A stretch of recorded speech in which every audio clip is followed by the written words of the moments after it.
Alright, welcome to the 5150 Guitar Lesson Studio and part 1 of my lesson on how to play Edward Van Halen's Eruption. As always, part 1 is going to focus on setting up your sound, so if you want to dive right into learning the song, then skip over to part 2 because this part is just going to be about sound setup. Wow, so what can I say about Eruption that hasn't already been said? When Van Halen's first record came out in February of 1978, the first track alone, Running with the Devil, was probably enough to redefine rock guitar playing at the time. But then the second track, Eruption, came thundering in with its blisteringly fast runs, neoclassical overtones, epic guitar effects, and in a matter of 1 minute and 42 seconds it turned rock guitar completely on its head. Even today, over 36 years later, Eruption continues to inspire novice guitar players as well as the most seasoned players. And while it has been imitated countless times, it has rarely, if ever, been duplicated. Over the last several years, I've been studying this solo, listening to it over and over, slowly picking it apart, trying to incorporate some of that genius into my cover of the track. In this lesson, I will break everything I've learned down into manageable pieces, explaining technically what's happening, as well as pointing out those subtle nuances. Before I begin going over my guitar sound, gear, and settings, note that all of the details will be displayed on the screen at the end of this part 1. Also note that since everyone uses different amps, guitars, pickups, and other gear, you'll have to follow your ears when it comes to fine-tuning your sound. But hopefully this explanation of my sound setup can point you in the right direction. This is a replica of the famous 5150 guitar that was seen a lot during the 5150 and OU 812 tours back in the 80s. Some key features of this guitar are that it has a custom wound humbucking pickup that's hard mounted directly to the body. This pickup is similar in sound to an EVH Frankenstein pickup. Also, this guitar sports a Floyd Rose tremolo system. Okay, I have two different amps to show you to demonstrate how I get my Van Halen tone for Eruption. First, I'll demonstrate the sound I get using an original Line 6 pod, which is really an amp modeling direct box. And then I'll demonstrate the sound I get from this EVH 5153 tube amp. Okay, so let's start out with a demo of the Line 6 pod.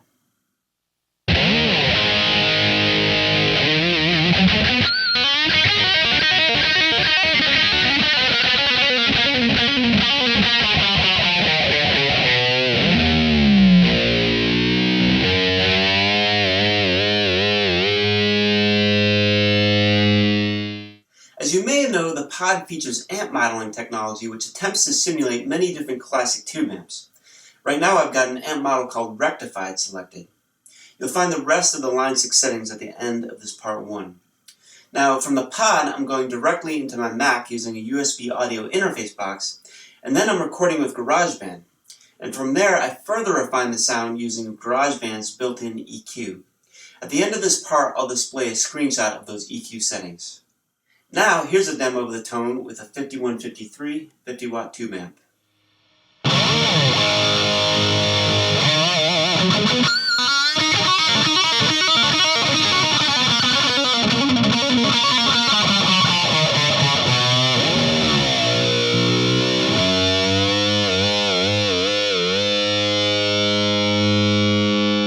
This amp has 3 channels, and I'm using the third, which has the heaviest tone. To record, I'm micing the bottom cabinet with an SM57 microphone, and then going into my Mac using the USB audio interface box, again, capturing the sound with GarageBand. Also, as I did before, I'm tweaking the sound further using GarageBand's EQ. Note that for the rest of part 1, I will be demoing using the 5153. However, as I break down the solo in the remaining parts, I will be using the Line 6 pod.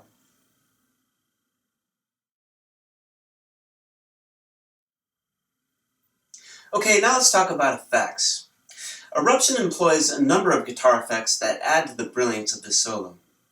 Essentially, there's reverb, a few varieties of delay, and phaser being used.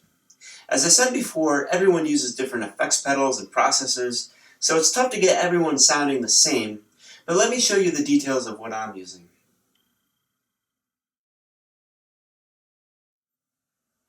Let's start with the reverb. The ideal reverb sound to use for Eruption is a plate reverb. The reverb I'm using is coming from a separate effects unit by Line 6 called the M13 Stompbox Modeler. This effects processor basically imitates many different classic stomp boxes, and it works as though you're using a collection of real stomp boxes.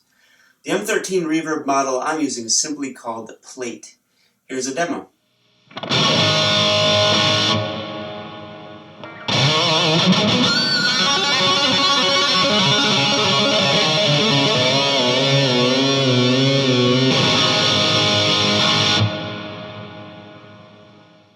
Note that I've configured the M13 to run this effect through my amp's effects loop and not in front of the amp. Positioning it in the amp's effects loop should give you a cleaner, more pronounced reverb sound. At the end of part 1, I will display the detailed reverb settings as well as a diagram showing the positioning of the effects.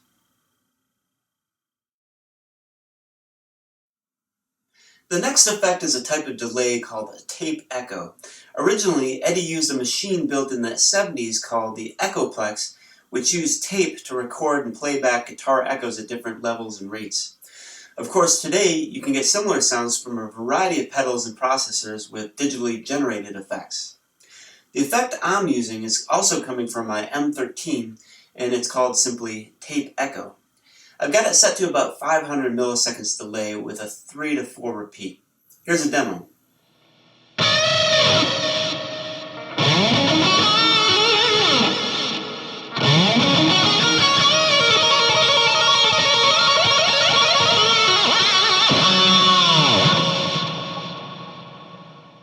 Note that I've also configured this effect to run through my amp's effects loop. Again, see the end of part 1 for details of each effect and effect placement.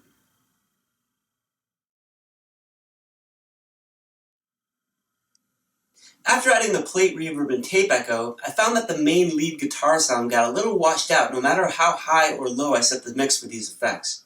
So to clarify that main lead sound, I added a graphic equalizer pedal using the M13 where I increased the middle bands just a little bit. Note that later I'm adjusting the EQ again using GarageBand.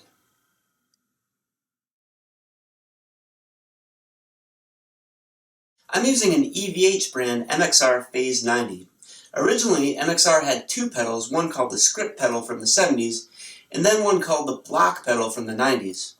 They were nicknamed script versus block because of the font type that was used on the front of the pedals. Now the EVH Phase 90 has a button that allows you to switch back and forth between these two different versions. The difference is that the script version has a more subtle, mild phase sound, whereas the block version has a much more pronounced, bold sound. I've got mine set to script, and it's at about 3 or 4 on the dial. Here's a demo.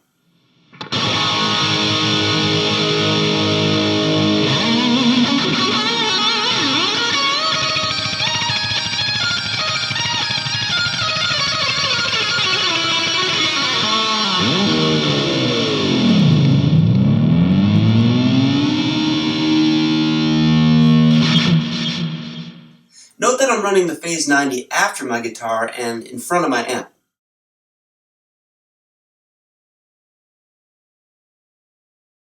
Finally, Eddie used another kind of effect to produce that incredible sweeping dive bomb at the end of the solo.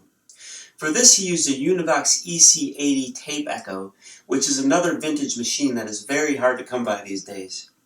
I found this particular effect very difficult to reproduce with the delay effects that I have, so I even considered buying a vintage Univox EC80 on eBay. They run for about $400. However, there was no guarantee that any of these machines would still work correctly. Additionally, I learned that even if you got your hands on one, you'd still need to upgrade it with other vintage components before you could produce the same effect heard at the end of Eruption. So I basically said forget it. Ultimately, I settled on using my old 80s Digitech digital delay pedal. With this pedal, the basic sound can be achieved, but it's still far from the powerful growl that you hear at the end of Eruption. Before I show you how to do this, here's a quick demo.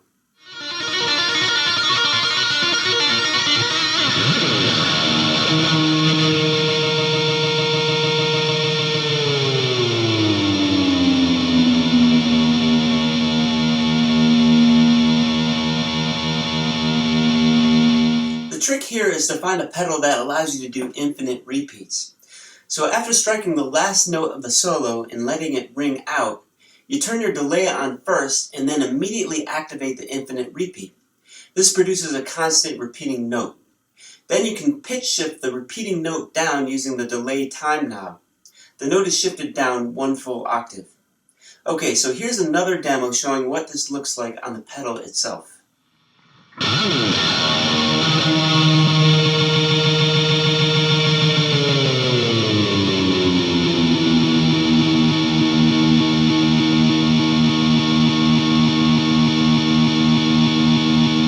Note that for this delay, unlike the tape echo, I'm running this before my amp, not in the effects loop.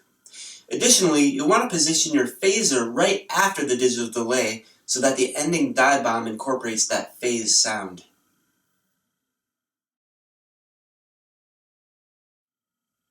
The tuning on the original recording for Eruption is an E flat. So to tune your guitar to an E flat, you just need to tune every string down 1/2 step. Okay, once you've got your sound and effects all set up, you're ready for part 2.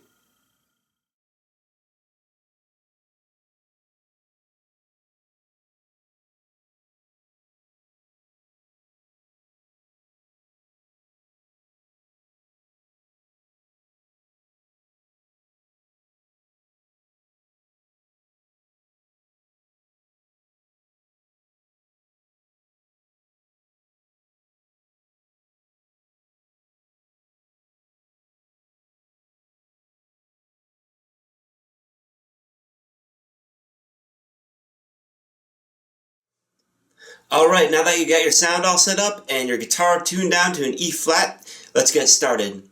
Note that for the rest of this lesson I'll be using the Line 6 pod going direct into my Mac and recording with GarageBand. Also, when I play some of the demos, I'll be throwing in some generic reverb and echo from GarageBand. But see part 1 for a description of the more authentic effects that you can use for Eruption. Okay, so here's a demo of the opening sequence, and then let's break it down.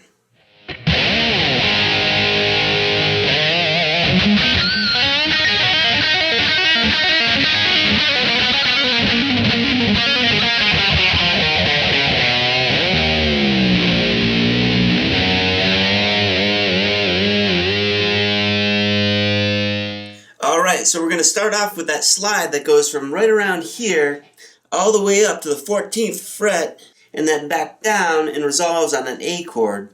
Now it sounds like this.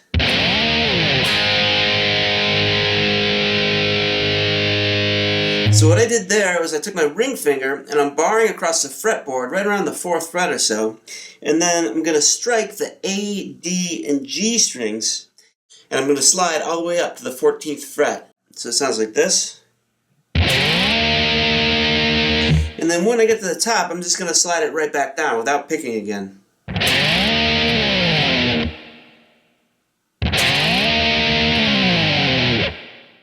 So then when we get right back down here, we're going to switch to this A chord, which is just barring across on the 2nd fret of the D, G, and B strings, and then I'm going to play an open A, D, G, and maybe a little bit of the B, so the chord sounds like this.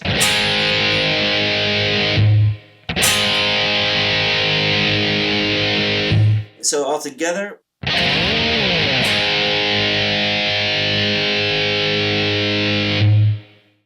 Now the next part.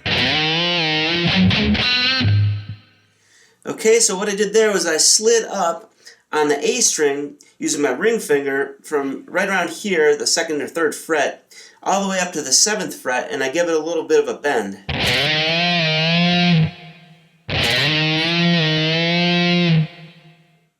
And then I'm going to go to the 5th fret of the D string, the 7th fret of the D string, then the 5th fret of the G string.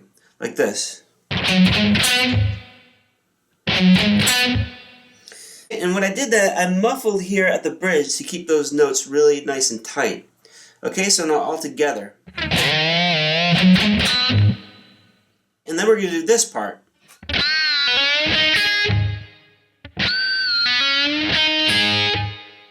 Okay, so for that part, we're going to come up here to the 7th fret of the G string. We're going to bend it up and then down and then release down to the 5th fret of the G string. So it sounds like this. So I'm only picking once and then I'm pulling off down to the 5th fret. But of course, I've also got a little pinch harmonic in there when I bent it up. So it sounds like this. Now to get that pinch harmonic, you want to hold your pick with your thumb over the edge of the pick, and then when you strike the string, you let your thumb hit right after the pick. And if you get it in the right spot, you get that little harmonic. Okay, so then after this part, we're going to bend again up here on the 7th fret. And then we're going to bar across on the 5th fret of the B and E strings and just play this. So altogether that riff sounds like this. Now, let me just play all of those different sequences together.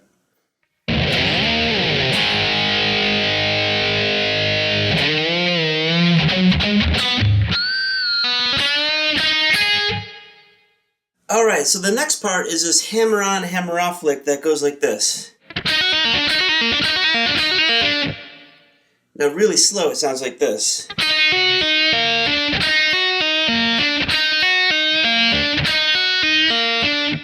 Now to do that, we're going to start off by picking on the 5th fret of the B string. I've got my index finger here on the 5th fret. And then we're going to hammer on with our pinky to the 8th fret of the B string. So it sounds like this. Now if you're new to this kind of thing, you're going to need to strengthen your pinky finger to really be able to hammer onto that note so that it sounds out well.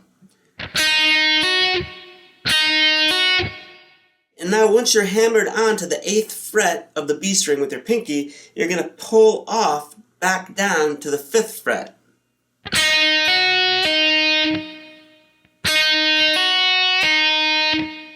And then we're going to pull off of the 5th fret, pulling off our index finger, to the open B.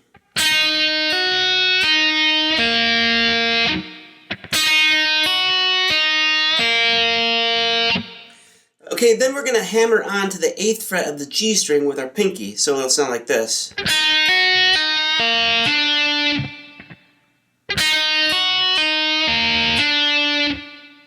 Now throughout that entire riff, you can tell that I only picked once, and the rest were hammering on and pulling off. Now a little bit about pulling off, you want to pluck as you pull off to give it a little bit more momentum. See that? So as I'm pulling off with those fingers, I'm sort of plucking the strings. Okay, so we're going to play that riff 4 times.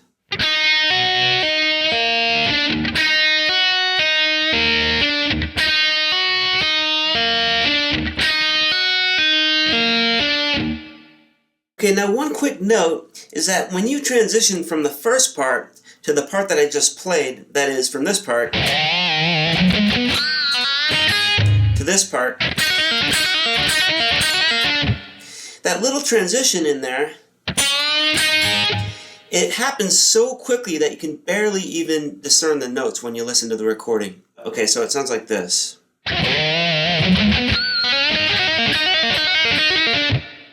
Okay, so let's move on to this part. Okay, really slow. So to play that, we're going to do a little bit of a sweep picking here, where I'm going to put my ring finger on the 7th fret of the G string, and then I'm going to bar across on the 5th fret of the B and E strings with my index finger. And then I'm going to play all 3 strings in one downstroke sweep that sounds like this.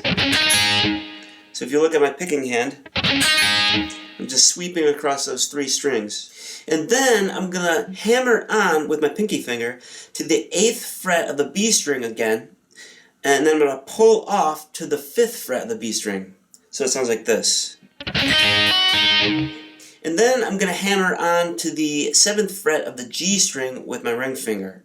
So that all sounds like this. Now next up, I'm going to put my pinky finger on the 8th fret of the G string. I'm going to keep my ring finger on the 7th fret of the G, and my index finger is going to go on the 5th fret of the G, and then I'm going to strike it once and pull off all 3 fingers. So it sounds like this. Now in context, that sounds like this. Okay, then I'm going to go down 1 fret to the 4th fret of the G string, and then I'm going to play the 4th, 5th, and 7th fret of the G string, and I'm going to play it kind of a staccato style, really tight and close, kind of like this. All those sections put together sound like this. Alright, so coming out of that last part, we got this.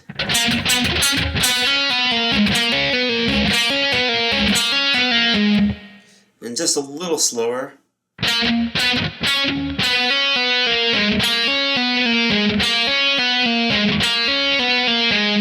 So to play that part, after we do this part, we're going to come back down here to the 5th fret of the G string, and we're going to strike it, and then I'm going to hammer on to the 7th fret of the G string, and then pull back off to the 5th fret, and then pull back off to the 4th fret of the G string where my index finger is. So that sounds like this. And then I'm going to hammer on to the 7th fret of the D string with my pinky finger.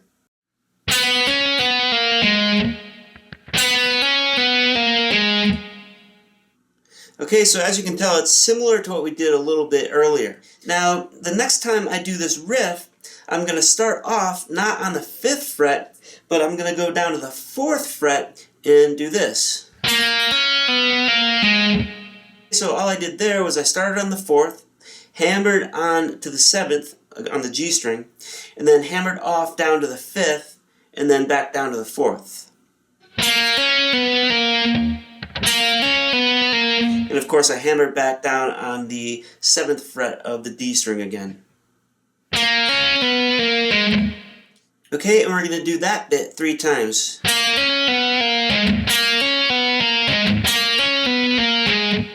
So altogether it sounds like this.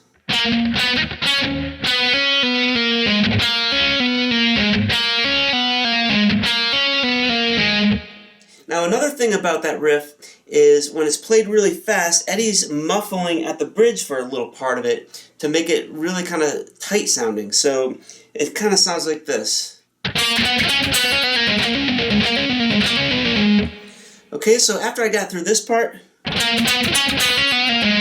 I'm going to muffle here at the bridge and do them like this. So altogether this riff one more time.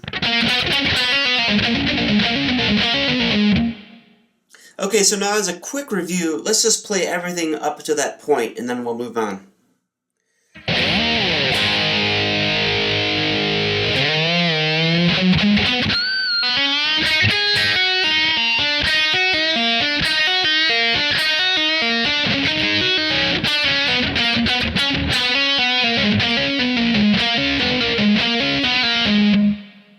Coming out of that set of really fast riffs, we got this.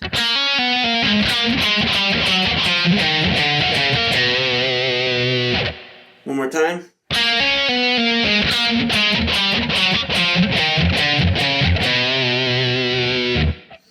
Okay, so to play that little climb down, we're going to start off on the 4th fret of the G string, then we're going to go to the 7th fret of the D string, then down to the 6th fret, 5th fret, then 4th fret of the D string. So it sounds like this.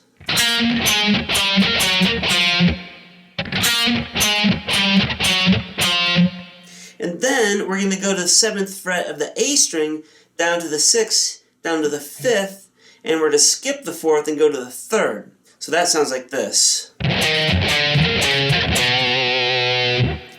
So one more time. So all together,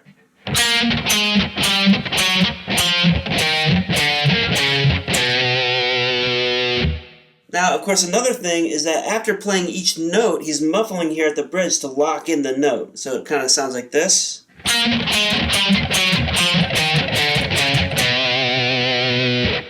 And one final thing is that since you're coming out of a really fast riff and going into that climb down, you can hear in the recording that he gradually slows down in that climb down. So it's like he's on a really fast treadmill and suddenly the power gets cut and he gradually slows down as the treadmill slows.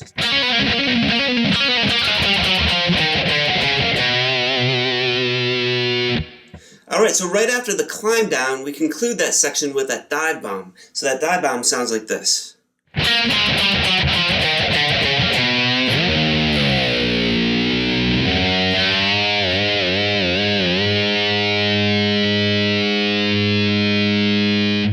Now before we start the dive bomb, note that we're going to end with that climb down on the 3rd fret of the A string like this. And when I end there, I'm going to pull the string forward a little bit, just bend it up a little bit. And then I'm going to immediately start the dive bomb. So to start the dive bomb, I'm going to take my middle finger and right around the 3rd or 4th fret here, I'm going to strike the E string and then slide all the way up to around the 14th fret, where I'm going to pull the E string forward and then release it. So then you'll have that open E ringing out and you can take your tremolo and do the dive bomb. Okay, so it sounds like this.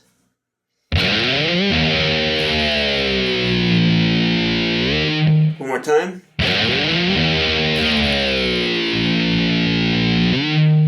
Then what we're going to do is while we're down here, we're with the tremolo, we're all the way down here, somewhere around here. And then we're going to slowly start to bring the tremolo up. But as we do that, we're going to pluck the open A string, and I'm going to pluck it right here around the 14th fret with my middle finger. I'm just going to pull it to an open A. So in context, that'll sound like this.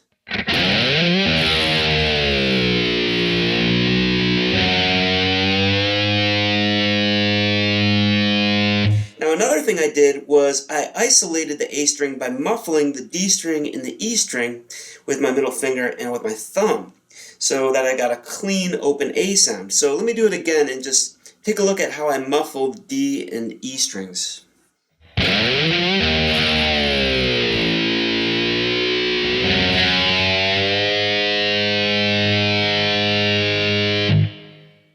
Okay, so one more trick to doing that dive bomb is that Eddie's actually playing some notes with the tremolo when he goes through that sequence. If you listen carefully, he's kind of playing these notes.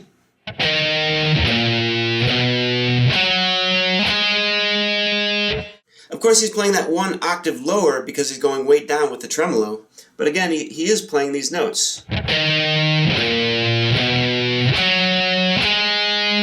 So let's play it again and try to listen for those notes.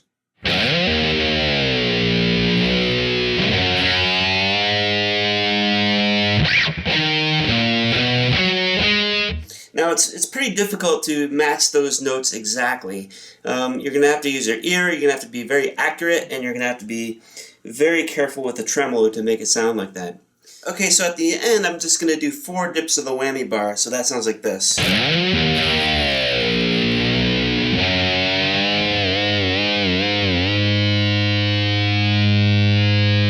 One more time.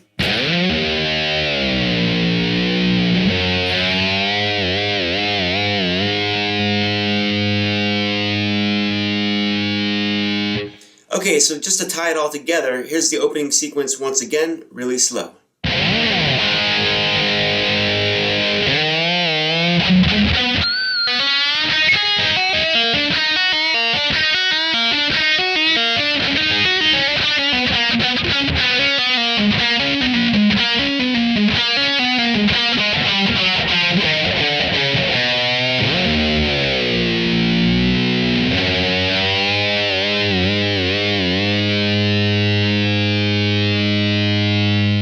Okay, so let's move on to part 3.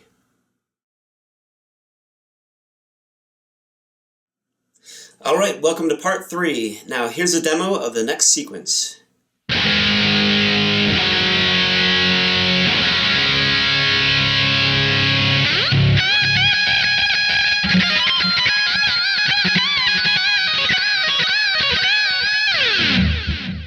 Alright, so coming out of the dive bomb from the last part.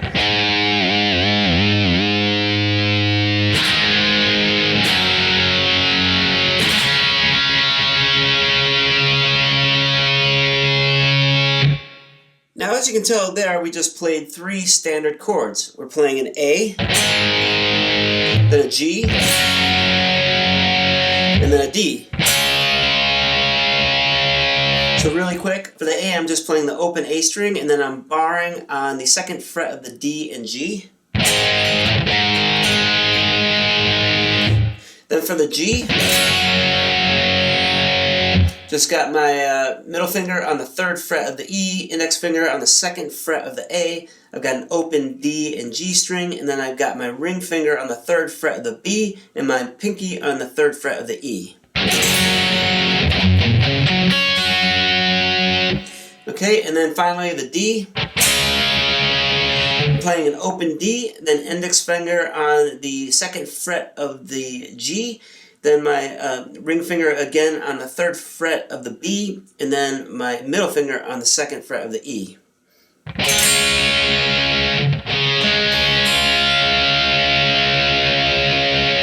Okay, of course I'm not just playing the chords once like this.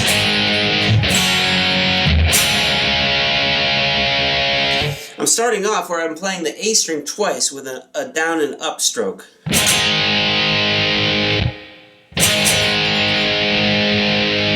Then I play the G once. And then when I play the D, I'm hitting it 3 times, going down, up, and then down.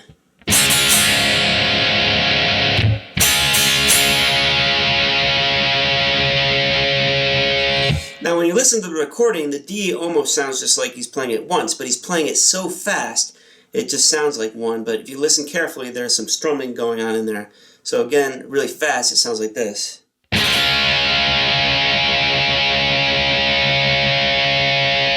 Now one other thing is that at the beginning of that sequence, right when you hit that A chord, you want to slam on your phaser.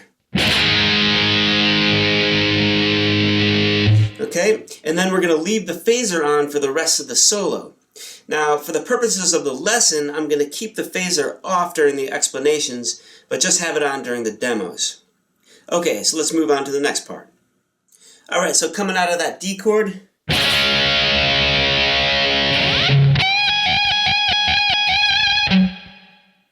okay, so after playing the D, I'm going to take my ring finger, which is already here on the 3rd fret of the B string. I'm going to strike it and slide it all the way up to the 19th fret of the B string. So it kind of sounds like this.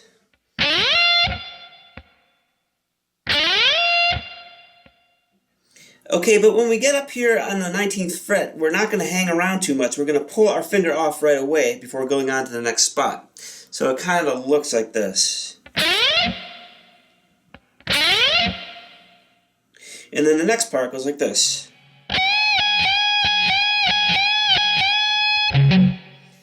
Okay, now to play that, I'm going to put my ring finger on the 20th fret of the B string, and I'm going to bend it up a full step like this. And then I'm going to have my index finger on the 17th fret of the E string, and then I'm going to play an upstroke of the E string. Of course, they're the same note, so together it sounds like this. Okay, and we're going to play that sequence 4 times. And then we're going to end on a bend up of that B, the same bend we did before. So all together.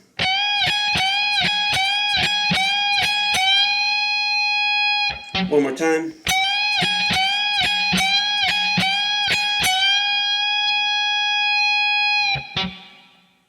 Okay, as a quick review of what we've got so far this part, we've got this.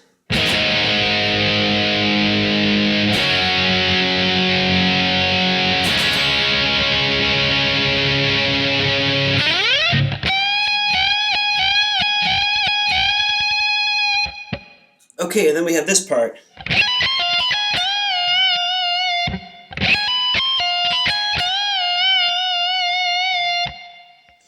Okay, so for that, we're going to start off with a ring finger on the 19th fret of the B string, and we're going to have our index finger on the 17th fret of the E string, and we're going to do some sweep picking for both of these strings, so it sounds like this.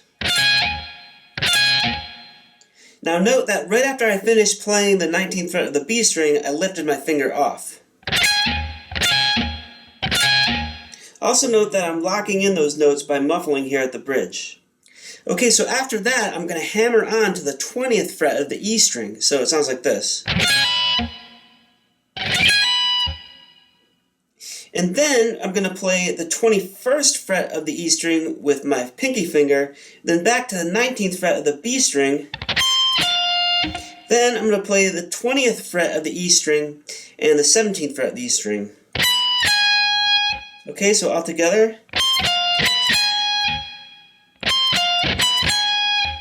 Okay, so now that whole riff from the beginning.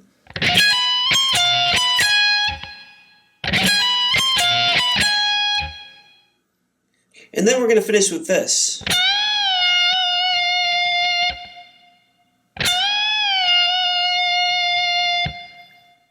So what I did there was I bent the 19th fret of the B string with my middle finger again up 3 steps, and then let it slide back down and did a little bit of vibrato.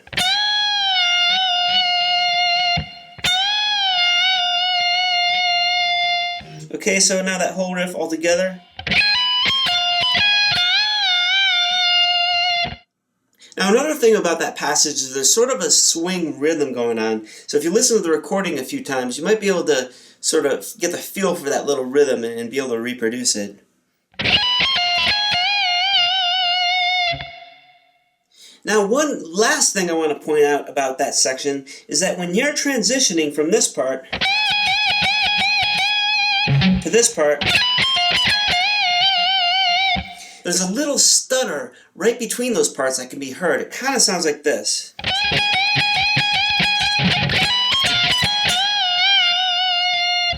So it's almost like he just plays the 19th fret of the B string just really quickly, almost muted, and then goes on with this riff.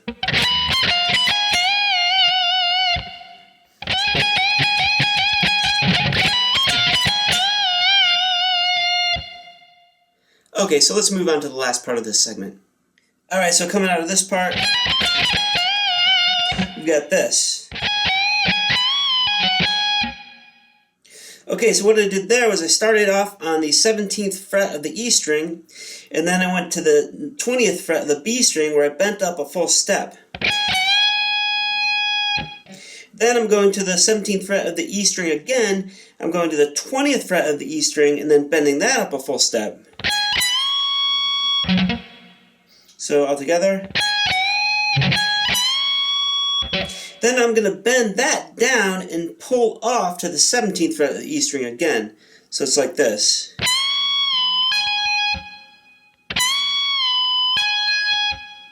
Now when I pulled off, I sort of plucked it off just so you could get it to ring out more. And then I hammer onto the 20th fret of the B string again and then just play the 17th fret of the E string. So it sounds like this.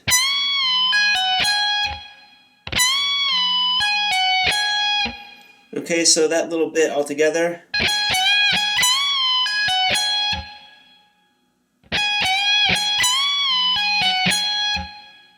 Okay, so to complete the segment, we've got this.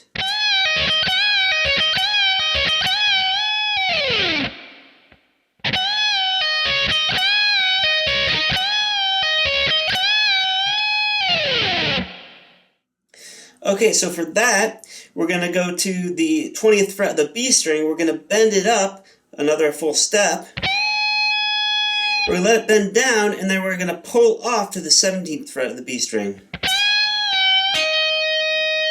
Okay, and then we're going to hammer on to the 19th fret of the G string with our middle finger.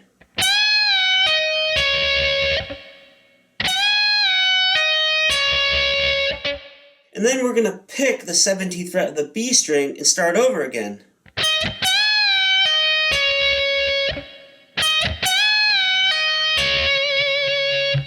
Now we're going to do that bit 3 times.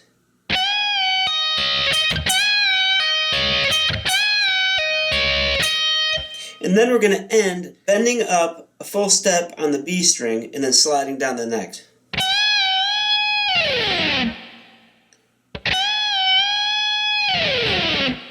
Okay, so let me play it again really slow.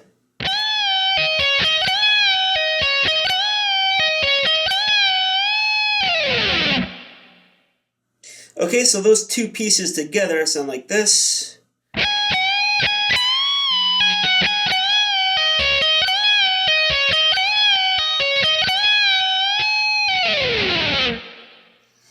Okay, so let me play that entire segment one more time, really slow.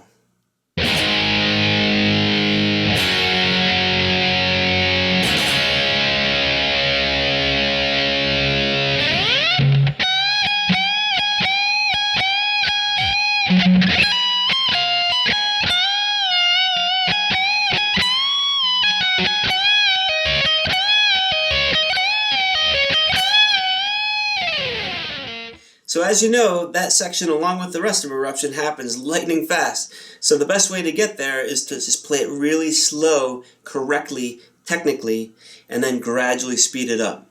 Just be patient with it, and that patience is going to pay off for you. Okay, so let's move on to part 4.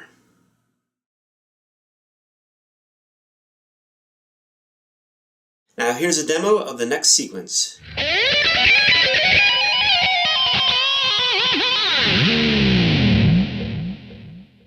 Alright, so coming out of this part from the last segment,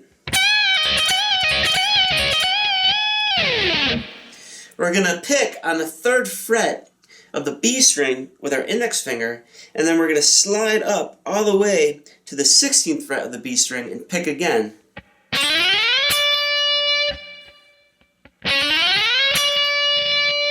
Okay, and then once we pick the 16th fret of the B string, we're going to go to the 18th fret and then the 20th fret of the B string. So I'm using my middle finger for the 18th fret and my pinky finger for the 20th fret. So that sounds like this. And I'm using alternate picking, down, up, down. And then we're going to the 16th fret of the E string with our index finger, the 17th fret with our middle finger, and then the 20th fret with our pinky finger. So all together.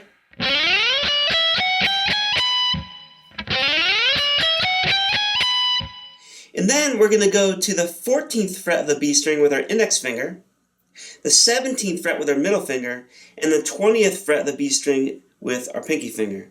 So that's kind of a stretch, but it sounds like this.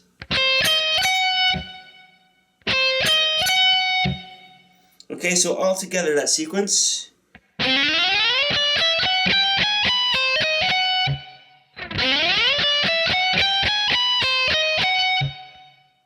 Now some tips on playing it that fast are that maybe you can hold your pick a little bit like this and pick at an angle on the string just using the very tip of your pick, not really perpendicular, because if you do pick perpendicular you might get a little more friction, but if you do it at an angle you're going to get a little less friction. And also again, using the very tip of the pick reduces some of the friction. Now when you're actually picking, you can use your whole hand to go up and down rather than just using your finger, because you're going to get a little bit more control there. So when you combine those elements together, you can gradually speed it up and keep it under control. Okay, so let me give you a quick demo. Again, you just have to slow it down and gradually speed it up. It's going to take some time if you're not used to that kind of playing. Okay, so now the next part goes like this.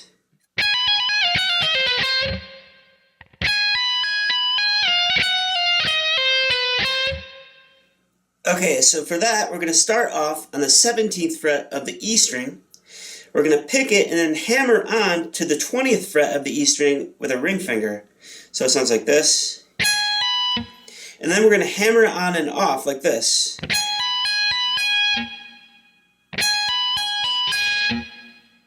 Now when I'm hammering off, again, I'm pulling as I hammer off to give it a little more power.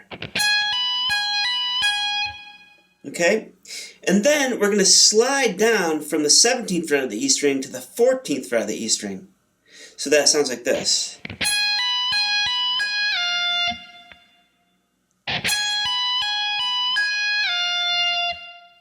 Okay, so then we're going to pick the 15th fret of the E string and hammer off to the 14th.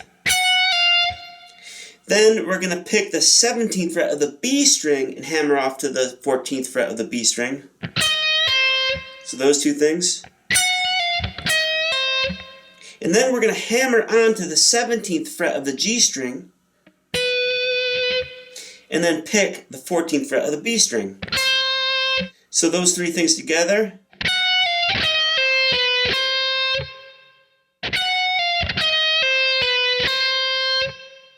Okay, so all together we have this.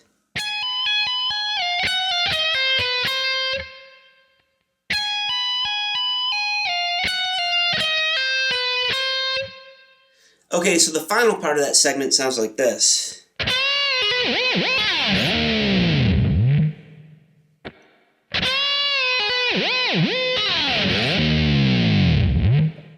Okay, so what I'm doing there is I'm starting off on the 17th fret of the G string with my ring finger, and I'm going to bend that up a full step.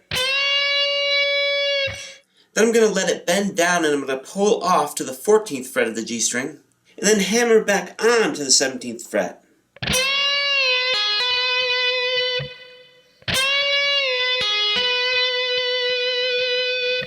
Then I'm going to do 2 sharp dips with the whammy bar.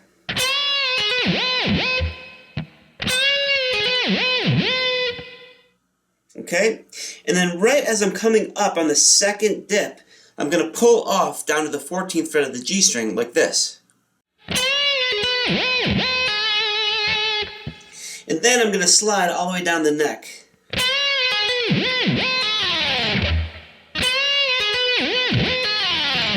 Okay, so then since we're already down here, we're going to slide up with our middle finger on the E string right about to the 15th or 17th fret, and then we're going to strike it like we did in the beginning. And then we're going to go down with our whammy really quick, so it sounds like this. Okay, now that's happening really quickly, so let me play it in context.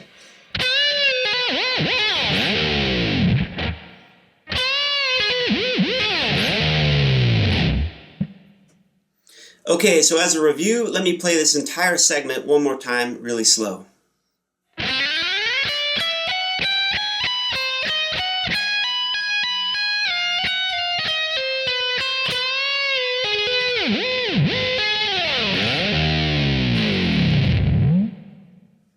Okay, so let's move on to the next segment.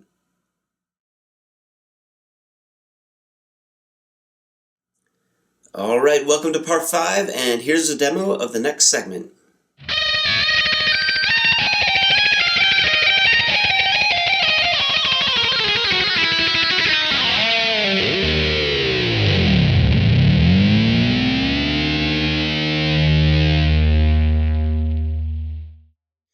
Alright, so coming out of this part,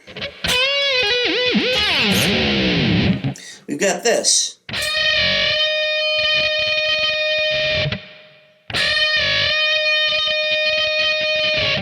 Okay, so what I'm doing there is I got my index finger on the 12th fret of the E string, and then my ring finger on the 15th fret of the B string, and I'm bending the B string up a full step, and then sort of doing a double bend.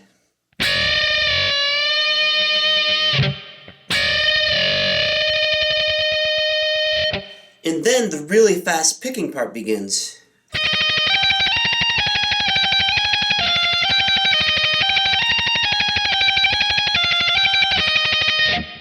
Now before we start picking that sequence really fast like that, let's just learn the individual notes. So we're going to start off here on the 12th fret of the E string with our index finger.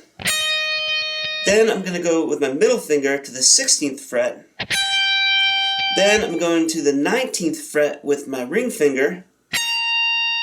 Then down to the 17th, 16th, back to 17th, then down to the 14th, and then ending on the 16th.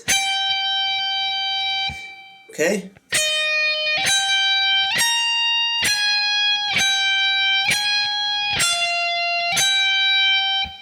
Now note I'm only using these 3 fingers. I'm just sort of jumping around with these 3 fingers. For me, it's just easier that way.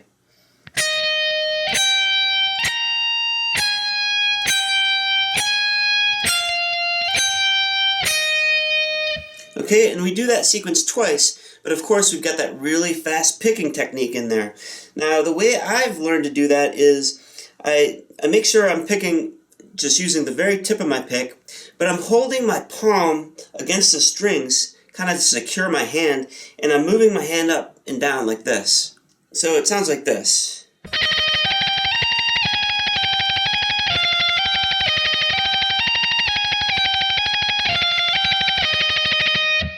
Okay, now another thing to note is I'm muffling all the other strings with my palm and some of my thumb. So they're sort of resting on all the other strings just to mute them out. Now, of course, Eddie Van Halen does it a different way. His hand's up like this, and his wrist is going back and forth like this really quickly. Now, I don't even know how he does it so quickly and maintains as much control as he does, but he's Eddie Van Halen, so what can you say? Okay, so after this part,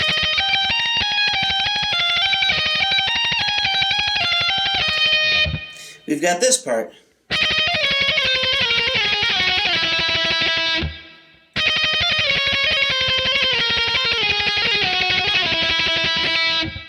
Okay, so as we did before, let's just learn the notes first, and then you can apply the fast picking to it.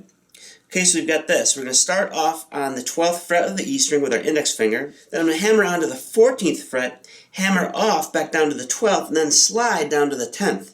So it sounds like this.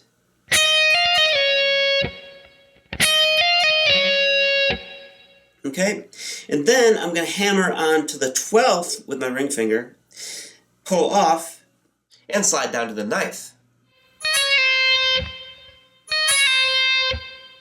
Okay, all together. Okay, and then I'm going to hammer onto the 10th, pull off to the 9th, and slide down to the 7th. All together.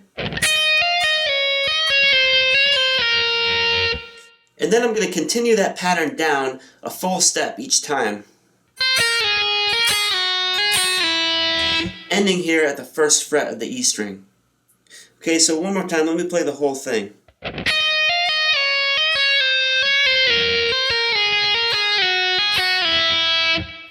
Now note that the only half step slide we had was from the 10 to the 9 here.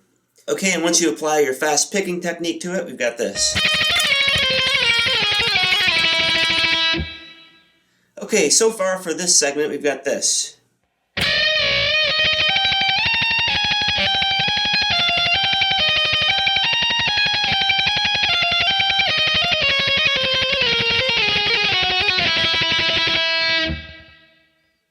Okay, and then we have this part.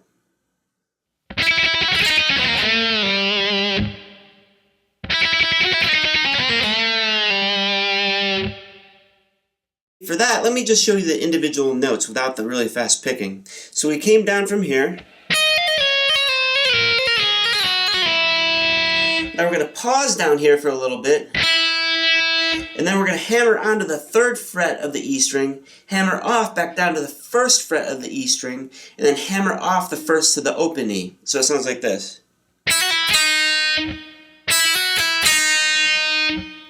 Okay? And then we're going to pick the 3rd fret of the B string, hammer off to the 1st fret of the B string, and then hammer off to the open B. So those two passages together. Then we're going to pick the 2nd fret of the G string, and we're going to bend it up just between a half step and a full step, kind of like this. Just shy of a full step. And then we're going to let it bend down. We're going to pull off down to the 1st fret of the G. So it sounds like this.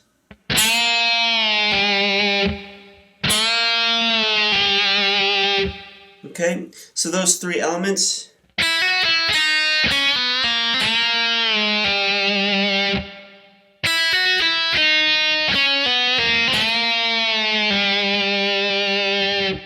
Now, when you introduce the really fast picking, it sounds a little bit like this. Of course, it's going really fast, so it's very difficult to discern those individual notes unless you slow it down. Okay, so then after that part, we have that dive bomb.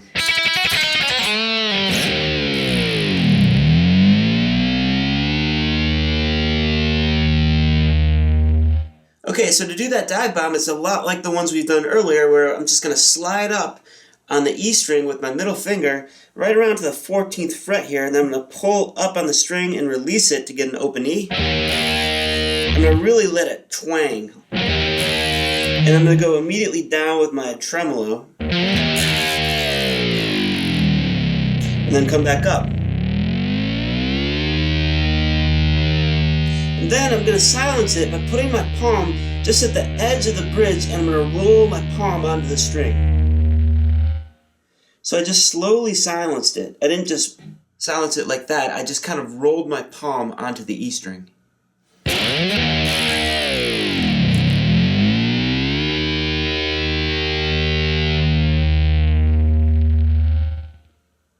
Now I've seen other guitarists lower the volume for that. I think that'll work as well.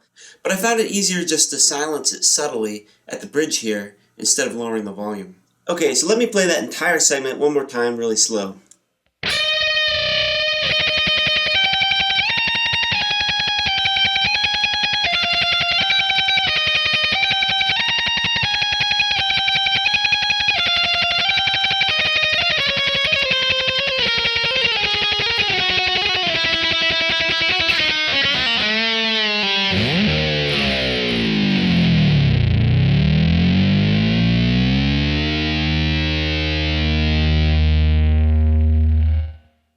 Alright, so let's move on to the next part.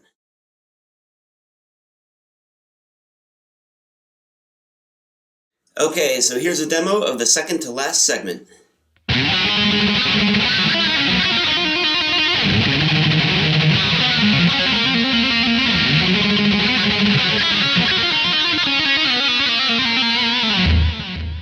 Okay, so coming out of the last sequence, we have this dive bomb that goes like this.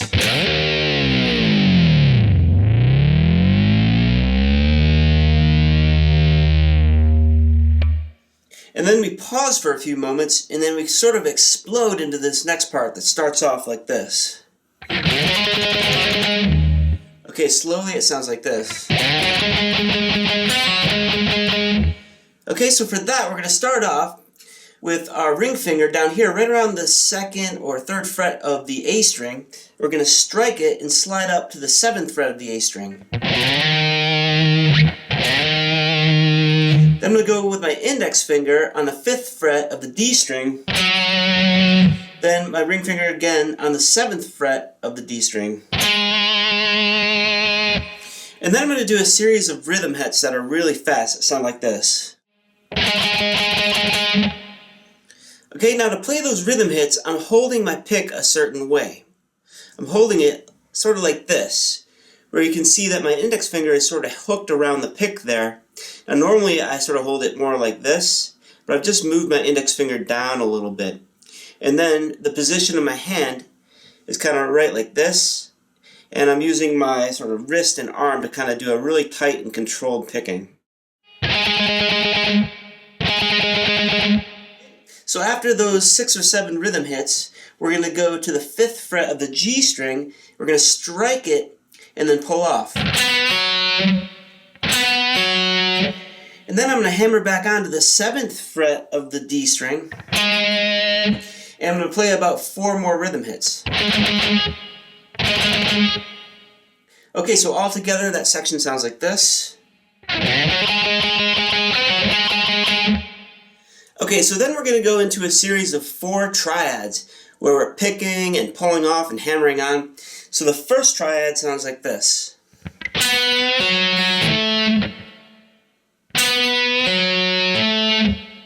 Okay, so for that one, I've got my index finger on the 5th fret of the G string. I'm going to pick it and pull off to the open G.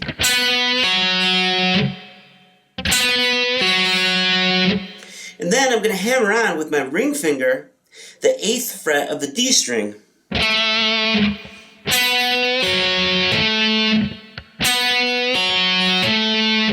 So that's the first triad. Then I'm going to the 6th fret of the B string. I'm going to pick it and hammer off. And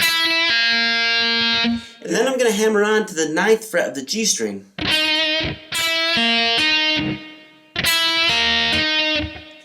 Okay, so all together so far. Okay, so then for the next triad, I'm going to be here on the 7th fret of the G string. I'm going to pull off to the open G. And then I'm going to hammer on to the 10th fret of the D string.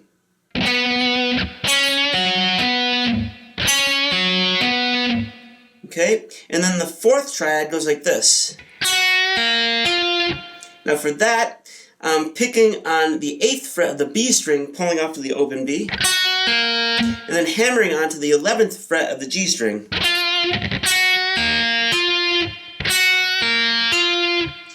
Okay, so let me play all 4 of those triads again really slow.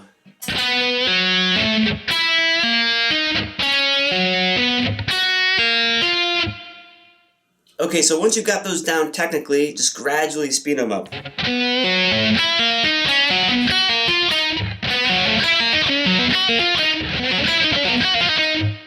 And then right after that first series of triads, we're ending on the 9th fret of the G string with our index finger, and we're just going to do this little lick.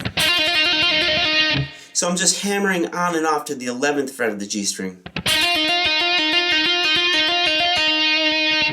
Alright, so let me just play everything again up to this point, and then we'll move on.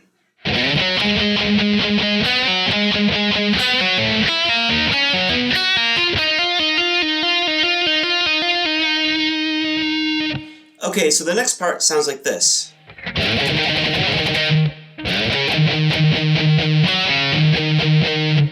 Okay, so for that we're going to start off striking right around the 2nd or 3rd fret of the E string and sliding up to the 7th fret of the E string. Then I'm going to go to the 5th fret of the A string with my index finger. Then I'm going to go to the 7th fret of the A string with my ring finger and do those really fast rhythm hits. Okay, I'll do about 6 or 7 of those things. I'm muffling a little more tightly for these A string rhythm hits than I did for the D string rhythm hits before. So before I played it like this. But this time I'm playing it a little more muffled. So the difference again. Okay, so next up I go to the 5th fret of the D string with my index finger, I strike it and pull off. And then I'm going to hammer back on to the 7th fret of the A string and do a few more rhythm hits. I'm going to do about 4 of them. Okay, now we're going to do another series of 4 triads that sounds like this. Okay, so for the first triad, we're going to have our index finger on the 5th fret of the D string. We're going to pick it and hammer off to the open D. Then I'm going to hammer on to the 8th fret of the A string with my pinky finger.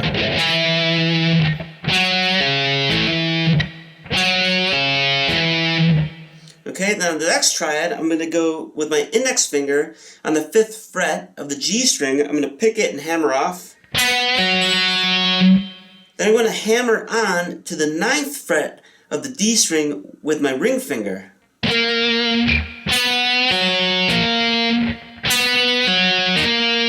Now you see I had to jump from here all the way to over here. Then I'm going to go to the 5th fret of the D string. I'm going to pick it and hammer off to the open D. Then I'm going to hammer onto the 9th fret of the A string.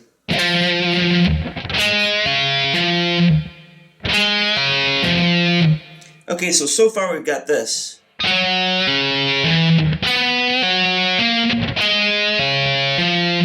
Okay, and then the last triad, I'm going to go to the 7th fret of the G string. I'm going to pick it and hammer off to the open G. And then I'm going to hammer on to the 11th fret of the D string with my ring finger.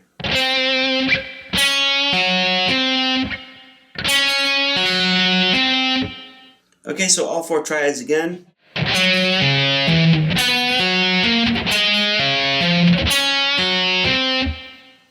Okay, and then I'm going to go right down here to the 9th fret of the D string, and I'm going to do this hammer on and hammer off to the 11th fret. Okay, so all together.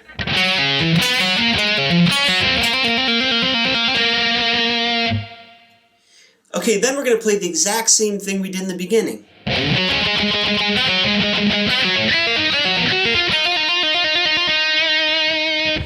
Except then we're going to carry this pattern down the G string. So we're going to go from the 9 to 11 to the 7 and 9 to the 5 and 7 then to the 4 and 6. So all together. And as you can tell, I didn't pick for each one of these sequences, I just used the momentum of the hammering to carry me down the neck.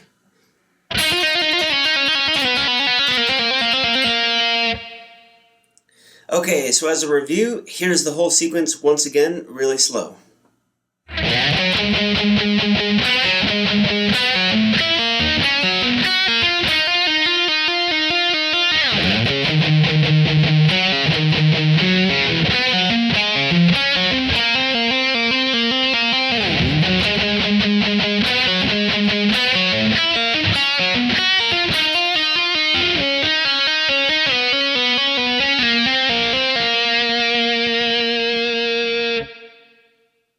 Alright, so let's move on to the next part.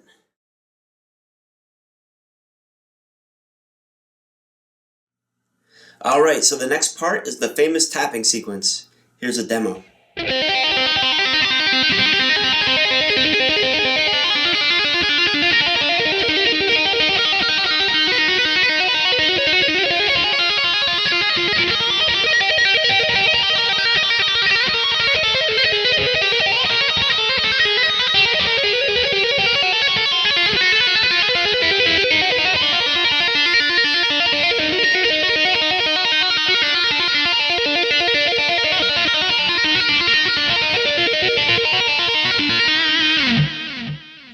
Okay, so now the first tapping sequence starts off with our index finger on the 2nd fret of the B string, then our pinky finger on the 5th fret of the B string, and then our tapping finger on the 9th fret of the B string. So it's going to sound like this.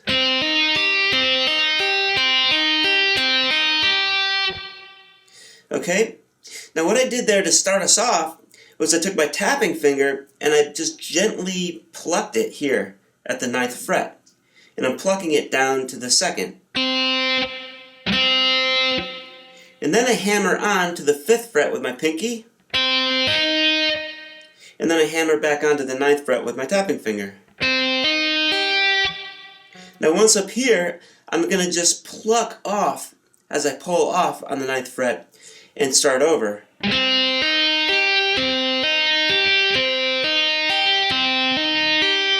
So you can tell I'm sort of edging down as I pull off on the 9th fret just to give some momentum and pluck the string. Okay?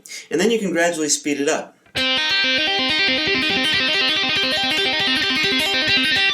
Of course, if you're new to this, you're not going to speed it up that quickly. You just have to slow it down and gradually speed it up.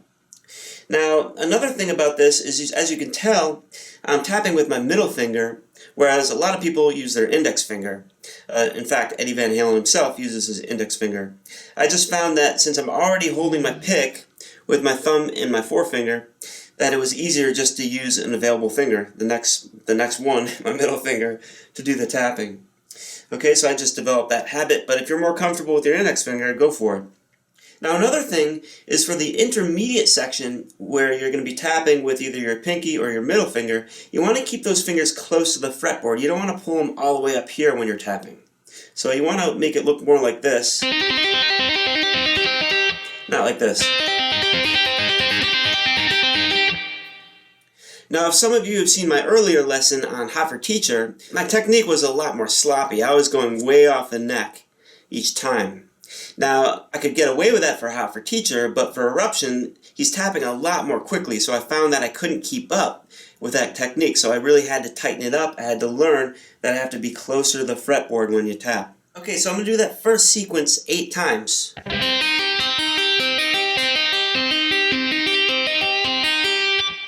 And then I'm going to take my tapping finger and just move it up to the 10th fret and do that sequence 8 times. So now I'm at 2, 5, and 10.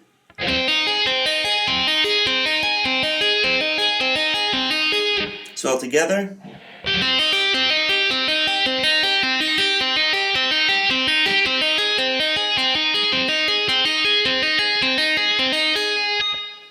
And then I'm just going to move my left hand up 2 frets in the same positions, so I'll be at the 4, the 7, and the 10.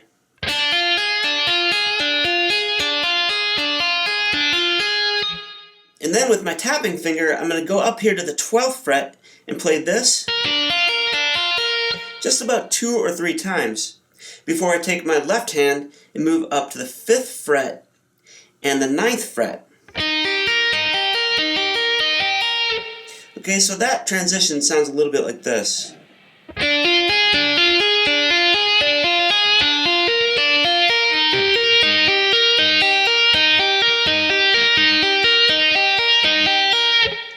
So when I'm in the 5, 9, and 12 position, I do that 8 times. Then I'm going to take my tapping finger, go up to the 13th fret, and for my middle tap, I'm going to use my ring finger at the 8th fret. So it sounds like this. Then I'm going to take my tapping finger and move it up to the 15th fret and play that a few times. And with my left hand, I'm going to move up 2 frets to the 7 and to the 10 and play that a few times. So it sounds a little bit like this.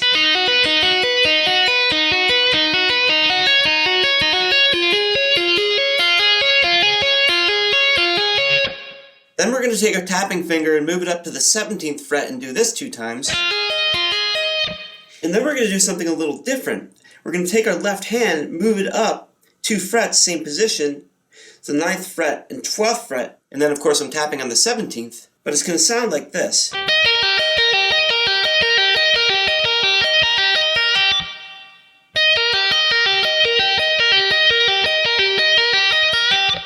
So what I'm doing there is I'm playing the tapping in reverse. Instead of doing this, I'm doing this. Now that's an interesting little passage in there, which a lot of guitarists I think overlook. He actually does play that section in reverse about 8 times. Now whether that was intentional or a mistake, I don't know. But he's doing that, and it seems like he corrects himself after about the 8th time and then goes forward again 4 times. So it sounds like this.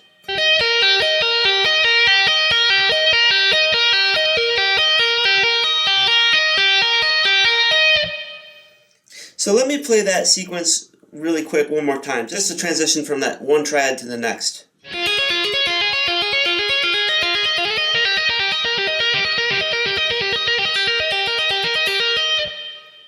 Okay, so then we begin a climb down.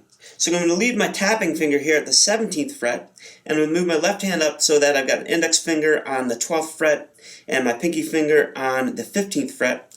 So I got 12, 15, 17. Okay? So I'm going to play that 2 times, and then I'm just going to move my left hand down 1/2 step, the whole pattern. I'll play that 2 times. I move it again down 1/2 step, and I play that 2 times. Again, 1/2 step down, and I play the next one. Okay, so that sounds like this.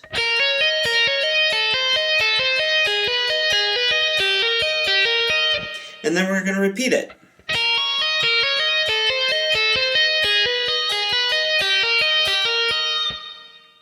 Okay, and then I'm going to take my tapping finger, move it down 2 frets.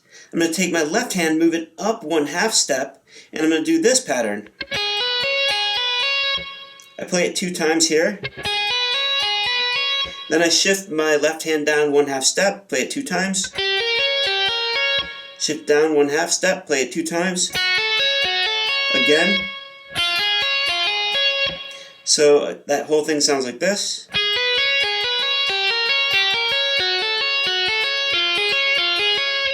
Now I only play that bit 1 time, and then I shift down 2 frets with my tapping finger and shift up 1 fret with my left hand, and I play the exact same pattern.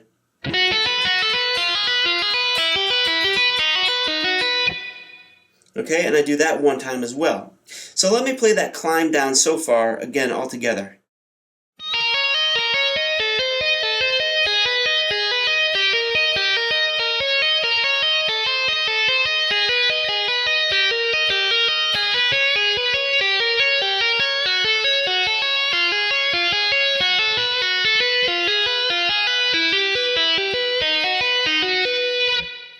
Okay, so then we're going to take that last pattern, we're going to move it down, the whole thing, 1/2 step. Okay, so at 1/2 step down, I'm at the 4th fret, the 7th fret, and the 12th fret.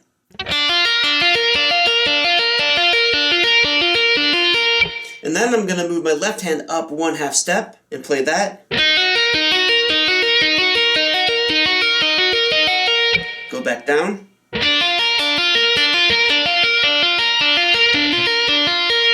And then I alternate between these two patterns, where I'm just moving my left hand up and down 1/2 step.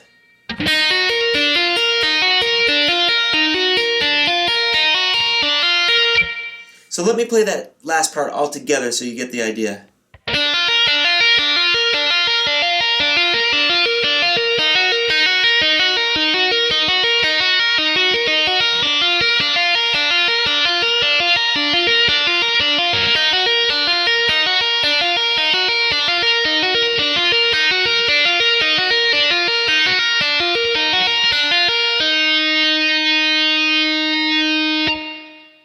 Okay, so let me play the entire tapping sequence again, just to tie it all together.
Okay, so now as you may have noticed when I was playing it slowly, sometimes I use my pinky finger to tap in the middle, and sometimes I use my ring finger to tap in the middle. I found that it was easier during this sequence to use my ring finger. But earlier I think I showed you with my pinky. It's really just a matter of preference. You could probably try them both and just figure out which one works best for you. Alright, so before we move on to the next part, as a reminder, you know that Eruption is played lightning fast. So in order for you to play it that fast, you really need to slow everything down, get it technically right at a slow pace, and then gradually speed it up. I don't expect anybody to be able to play it immediately fast off the bat like that. In fact, if you try to play it that fast when you're first trying to learn it, it's not going to be very productive. So just slow it down, get it right technically, and gradually speed it up.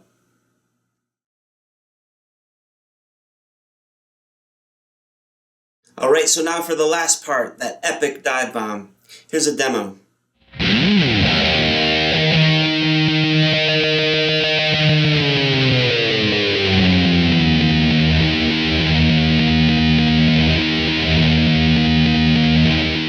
Okay, so for that, let me just show you how to play those last few notes, and then I'm basically going to replay the section on the dive bomb from part 1. Okay, so coming out of the final tapping sequence, we've got this.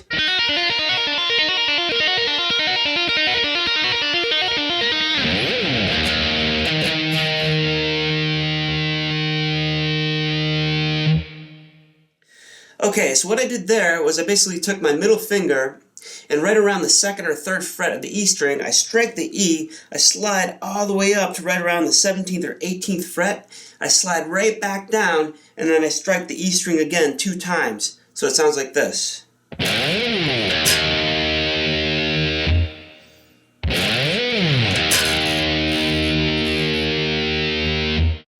And then I come up to the 12th fret, again with my middle finger, and I'm going to lightly touch the E string, and I'm going to strike it again 2 times.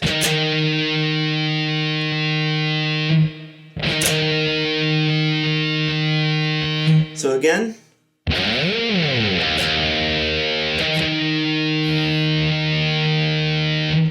Now note that right after I strike the 12th fret of the E string, I'm going to lift my finger up just to give that note a little bit of a twang before I go into the dive bomb. Another thing to note is that I'm not just resting flat here on the 12th fret, I'm actually hooking around a little bit, just touching the side of the string, and I strike it twice and then I lift off.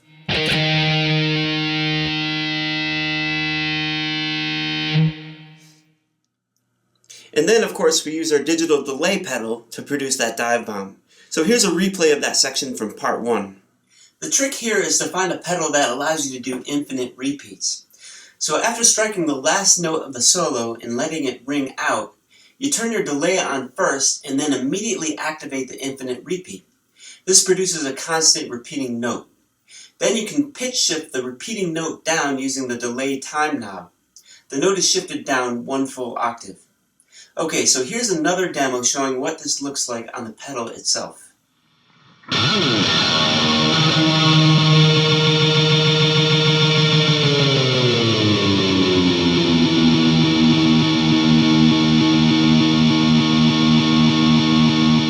And that concludes the lesson. I hope you've enjoyed learning Eddie Van Halen's masterpiece, Eruption.